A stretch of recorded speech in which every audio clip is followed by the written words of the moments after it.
consistently going against the grain of The Commission of Inquiry into the UBS loan was an undertaking by the Marape-led government in July 2019. A public hearing led by Chairman of the Commission, Sir Salamo India, held on 27th January, laid out the 6 stages the inquiry will cover before a report is concluded and delivered to the Prime Minister. The Commission has since requested for an additional 27 million kina funding that is needed to bring in overseas barristers to assist the Commission. However, the opposition is now questioning why the government is spending more money to establish findings that have already been produced by a report from the Ombudsman Commission. 27 million kina. That has been increased by 1 million kina more, I'm told.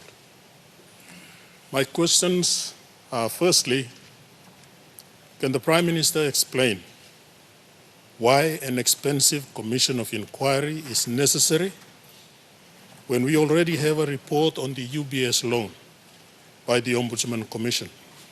The UBS saga began in 2014 when the then Omni-led government borrowed 1.2 billion Australian dollar loan from a Jewish bank. It goes far beyond this, Mr. Acting Speaker. This country has forever been used as a rubber stamp by people concocting public policies outside of the government process and systems. That's why the inquiry is set up. What is 28 million kina against a backdrop of PNG losing 3 billion kina in the process?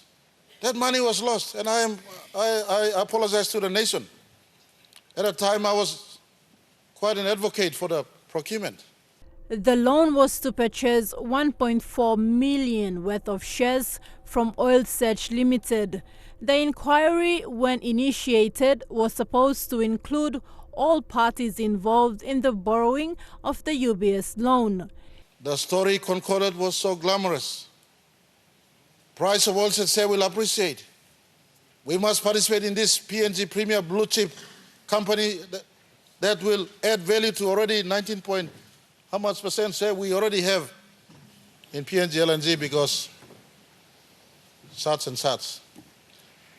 Well, that was the hypothesis at the time. Today, the inquiry will establish if those proponents of the UBS transaction come to the table with clean hands.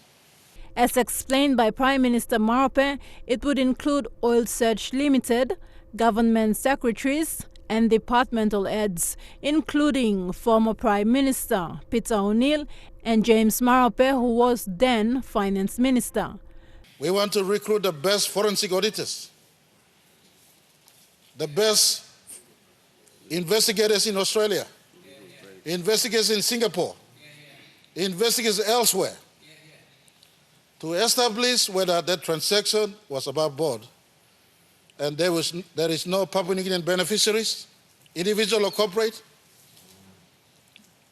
There is no conglomerate beneficiaries circumventing the process of government to their own gain. So this thing goes beyond what you and me see. Meanwhile, the inquiry has been adjourned until the 28th of this month. And against personal reputation, because I am also implicated by UBS report, I'm willing to testify what role I played in the context of greater scheme of things and what cost Papua New Guinea citizens to lose 3 billion kina, money that is meant to, in fact, now. That same type of money you're looking to pay away into Papua LNG today. Yet, Oil Search didn't pay their way into Papua LNG. They used that money to have access into Papua LNG. That's another clue I'm giving you. I have more up my sleeves, Mr. Speaker, and I want this. I give total support to this inquiry to be completed. Thekla Gunga, National MTV News.